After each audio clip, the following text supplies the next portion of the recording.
Being prepared is a part of who you are. But it's especially important in the case of a disaster.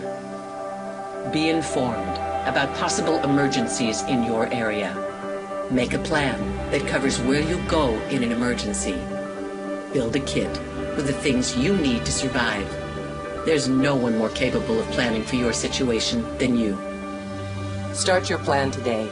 Go to ready.gov/myplan.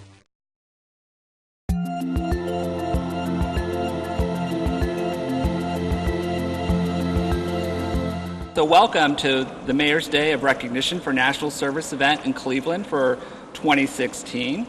My name is William Hall. I am Executive Director of Serve Ohio, which is Ohio's Commission on Service and Volunteerism. So Serve Ohio is responsible for administering AmeriCorps programs throughout the state. We currently support more than 800 AmeriCorps members who give more than 1 million hours of service in 20 different programs across Ohio.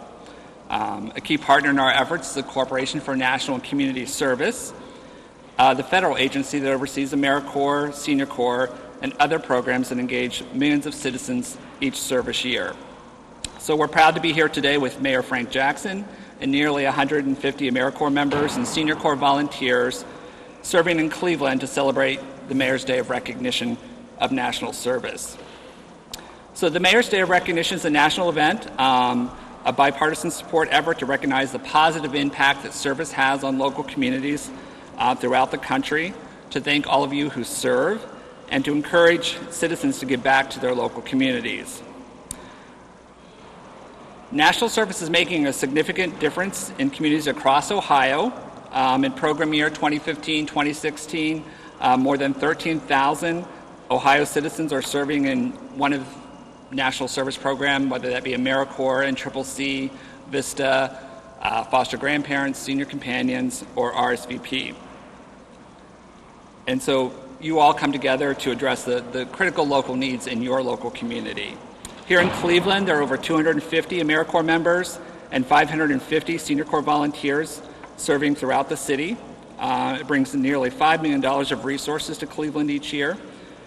You're serving in education, poverty eradication, increasing digital literacy, improving financial literacy services, health services.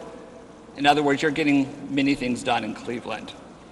I'm delighted to be here with Mayor Jackson today to celebrate Mayor's Day in Cleveland. Please help me in joining the 56th Mayor of the City of Cleveland, Frank G. Jackson.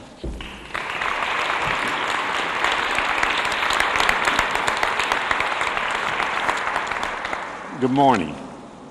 Good morning. Thank you. I appreciate it. Thank you very much. Now I want to welcome everyone to the Rotunda of City Hall and welcome everyone to this National Day of Service. I want to congratulate the 4 people who will be recognized this morning, but most of all I want to thank them and you for your service. You know, service is a great calling. It's a great calling, but it's not made for everybody.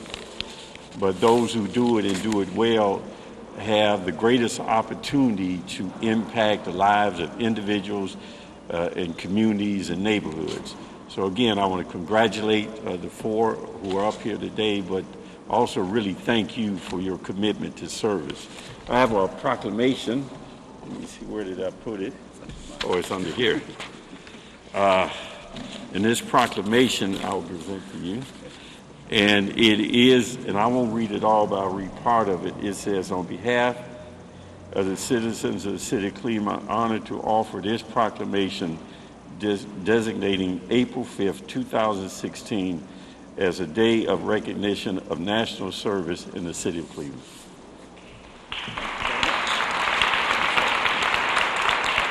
Great. Thank you, Mayor Jackson, for presenting the proclamation and for all your support of national service programs in the city of Cleveland. At this time, we're going to hear some testimonials from either alums or service recipients. So I'm going to introduce all 4 of them. They're going to come up and speak briefly. Matt Mazur is an AmeriCorps member with City of Cleveland. Lauren Daughtery is an AmeriCorps alum for Teach for America. Andrea Lindsay is an AmeriCorps Vista with the Lutheran Metropolitan Ministry. And Walter Reddick is an RSVP volunteer for Greater Cleveland Volunteers. So each participant will come to the mic and share what the impact National Service has had in their lives and the impact they are having in their communities. And we'll start with Matt.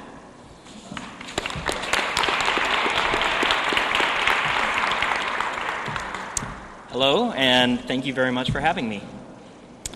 It's an honor to be here in front of so many people who are doing so much for our communities. I was asked to speak on why I serve and share some insight into my service year to this point. But before I start, I want to share with you some of my story. I grew up in Solon, Ohio, a suburb about a half an hour from downtown.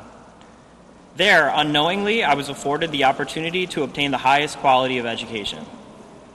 To me, high standards and expectations were the norm, and while at the time I was unaware, this education served as a strong foundation for the rest of my life. This fact became clear to me as I attended Bowling Green State University to study to become a teacher. It was around this time that I came to two life-altering conclusions.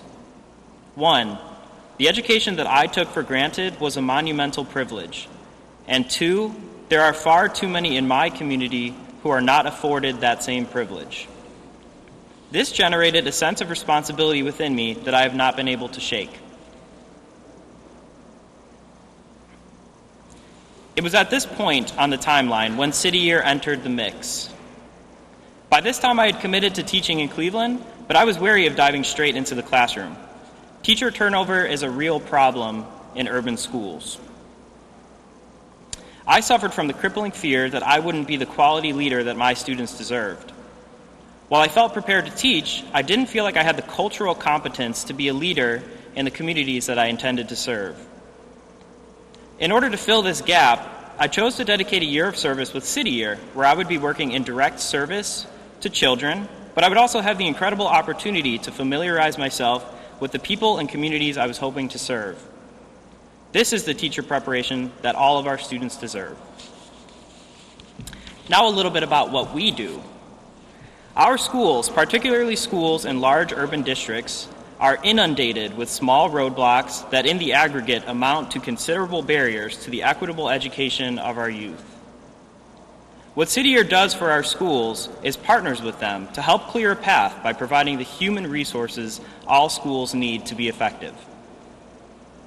I'm one of these human resources, and I'm proud to serve at George Washington Carver Elementary.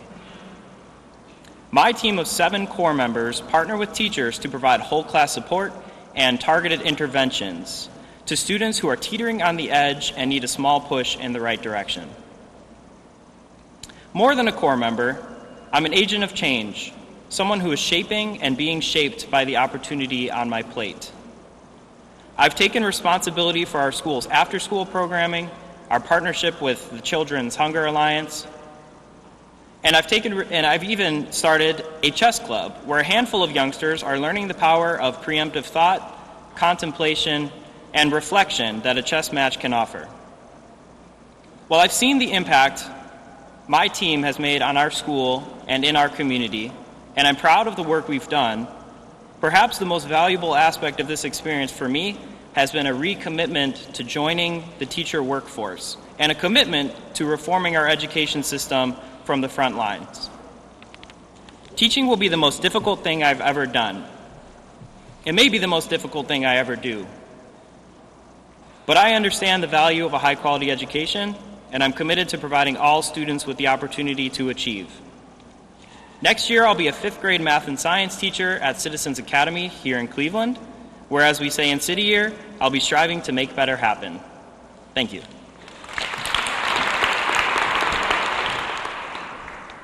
Good morning. I stand before you this morning filled with immense humility and honor to share with you in a brief period of time my story. Stories that will expose feelings I can't suppress and insurmountable challenges that never cease, but in every way invigorates my soul.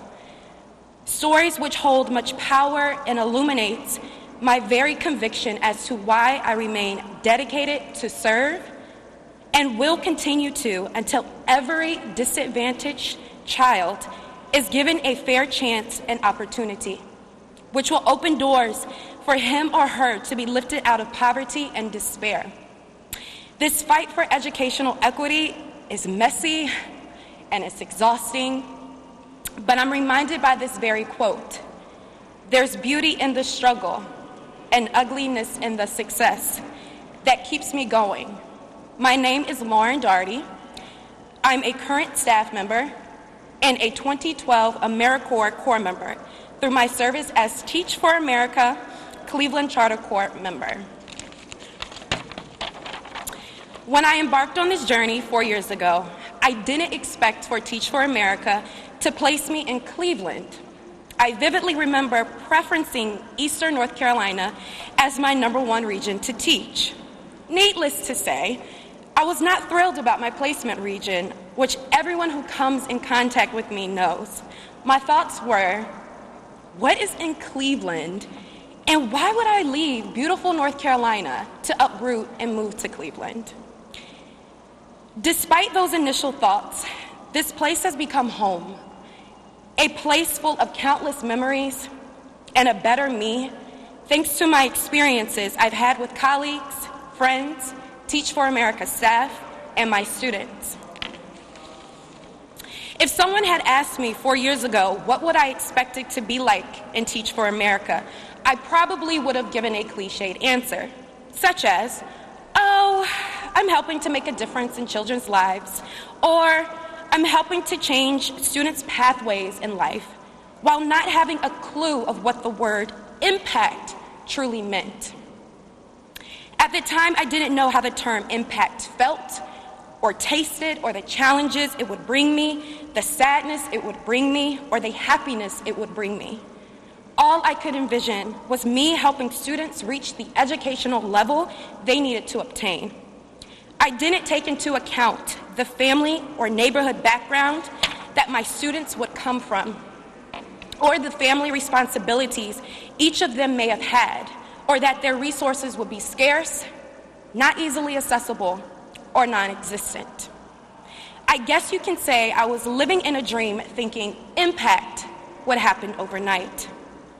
My years in teaching have challenged me in every sense. I didn't anticipate how enormous and deeply saturated these inequities would be in our educational system because of society's neglect and lack of care for underrepresented minorities. I didn't anticipate how mentally and emotionally strong this service would shape me to be. My spirit has been broken numerous times by social structures in place, by the realities my students face, and by my own shortcomings. Just to rise and fall again, this continuous wave of dismay and relentless hope that I felt so very often during my Teach for America journey. It was in the brokenness where I found the strength to keep fighting for what I believe is right and should be true for all students. This burning desire, especially for minority students, to desperately succeed and win. If it were not for my teaching experience, I would not have heard firsthand the chilling statement a student shared with me about the fate of his future. He said, "Miss D, I am going to be the first of your students to get shot after high school." A story I share with 16 passionate and dedicated teachers who I coach to remind them of what is at stake for our kids if we don't show up with compassion, empathy, a listening ear, and telling our kids what is possible to achieve despite the adversities they are facing. I am lucky enough to work with those teachers who are in front of our students every day. How I internalize it: 17 classrooms times 30 students equals impact. A 6-letter word that has long-reaching arms, and I see it in my everyday. From principals steering their ship, teachers staying late to tutor our kids, security guards taking the time to speak with a troubled child before class, and fellow alums who are now coaching teachers as well. Thank you to AmeriCorps for providing me with the opportunity to meet every leader, parent, teacher, friend, and supporter who has helped live the word impact.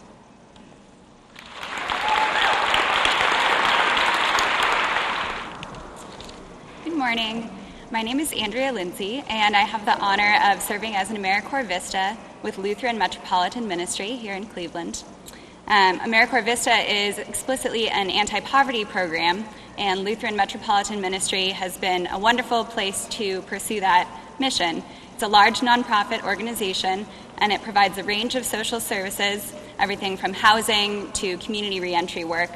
And I've been privileged to work with the social enterprise branch at Lutheran Metropolitan Ministry, which is focused on providing opportunities for those who face barriers to employment through both job training programs and actually creating viable businesses which can provide employment opportunities at the organization and can generate revenue to support the programs going forward. During my term, I've been particularly focused on working with a social enterprise called the Central Kitchen, which provides over 1,500 meals a day for residents of area homeless shelters, and the associated Culinary Arts Training Program. The Culinary Arts Training Program is certified by the Ohio Board of Career Colleges and Schools, and after completing this 6-month program, about 90% of our graduates go on to find employment in Cleveland's rapidly expanding hospitality industry. So this has certainly been an exciting place to spend about 9 months of my service so far.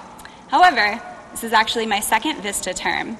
I served my first VISTA term in Washington, D.C., so like Lauren, I relocated to Cleveland to serve. And it was in D.C. during my first term that I really found AmeriCorps Vista service to be a great way to gain experience in the nonprofit field. And I really believe to get exposed to new ideas as well. So in D.C., I was first exposed to job training programs as a truly transformative way to empower individuals to make change in their own lives. So when I found the VISTA position at Lutheran Metropolitan Ministry, I saw it as the perfect opportunity to gain more in-depth experience with culinary job training, as well as to promote community food security through the Central Kitchen operations. My time at LMM has definitely affirmed my sense that VISTA service is one of the best ways to gain experience in nonprofit work and really to find opportunities for all kinds of different work that might not otherwise be available in entry-level nonprofit positions. So for example, I've been involved in grant writing, in curriculum revisions, in research and feasibility studies for new program development, all kinds of different projects. And really the best way that I can sum it up is to say I truly feel that I've gotten a sense of everything that's involved in nonprofit program planning, operations, and evaluation, which will really carry me forward in my career. Beyond the range of skills that I've cultivated through all these different experiences, I've also had the opportunity to gain a greater understanding of many of the challenges faced by individuals and communities in Cleveland, in particular, those returning from incarceration. I've also been truly inspired by the resilience and the motivation that many of these individuals show and that the greater Cleveland community shows in addressing these challenges. And based on my experience as an AmeriCorps Vista with Lutheran Metropolitan Ministry, I really hope to continue working in the field of community reentry and using tools of social enterprise.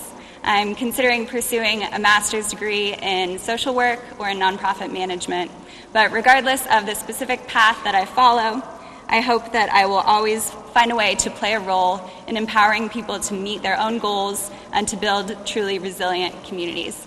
Thank you very much, and thank you all for your service. Good morning. Good morning. It's a very, very wonderful morning we have here. One wonderful audience. I'd like for everyone to know that doesn't know, from April the 10th to the 16th is National Volunteer Day. That's Volunteer Week. And you see one of our volunteers, shake their hands. Congratulate them. Maybe even take them to lunch. Treat them to lunch. Yeah, but what we're here for, great city of Cleveland, in the great state of Ohio, in the greatest country of the world, the United States of America. We have a small problem right here in our own backyard. Our children are hungry. They're not starving, but a lot of our children do not have a warm, hot meal to eat every day. That's where the Greater Cleveland Volunteers come in. We try to provide a healthy, warm, hot meal for all our children as much as we can, as much as we're able to. And we do this every day. Majority of the kitchens, our pantries, we try to keep them stocked. And we try to keep all the kids, I hear them talk about the wonderful job that they're doing for our kids, and that's wonderful. That's wonderful. Good job. But our children be hungry. And there's nothing like being able to help someone up. Like somebody falls, don't just step over them. You help them up. And that's something each one of us in here can do. Everybody in this room has a gift, something special that they do, something that only they can do that would bring joy to their heart when they do it. You see somebody on the ground, you pick them up, stand them up, help them on their way. It just does something to your heart. It does something inside of you to know that you've done something to change a person's life. You personally, you've done something. It just gives something to you inside of you, make you feel good. And that's something that the Cleveland Volunteers have done for me. They gave me an outlet, a purpose in my life to help the children, help grown folks. A lot of people do not have a hot meal every day. It's a terrible thing to go to bed hungry. And we're trying our best to keep our children from going to bed hungry.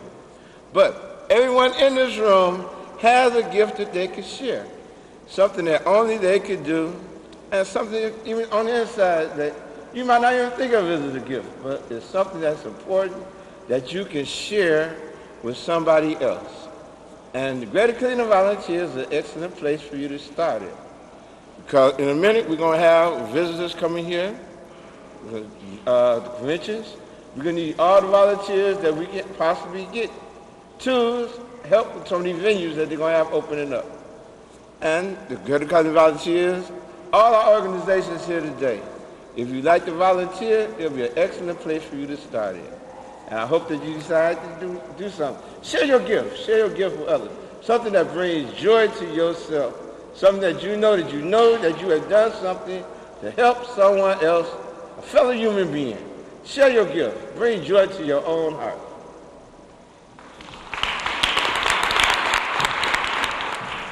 Great. Thank you, Matt, Lauren, Andrea, and Walter for sharing your stories this morning. It's been great.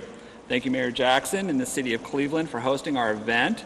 A special thank you to Monica Price, who's the city's Chief Education Officer, for helping us organize today's event. And most of all, thank all of you for your service that you do each and every day. Before we wrap everything up today, we're going to take a group photo.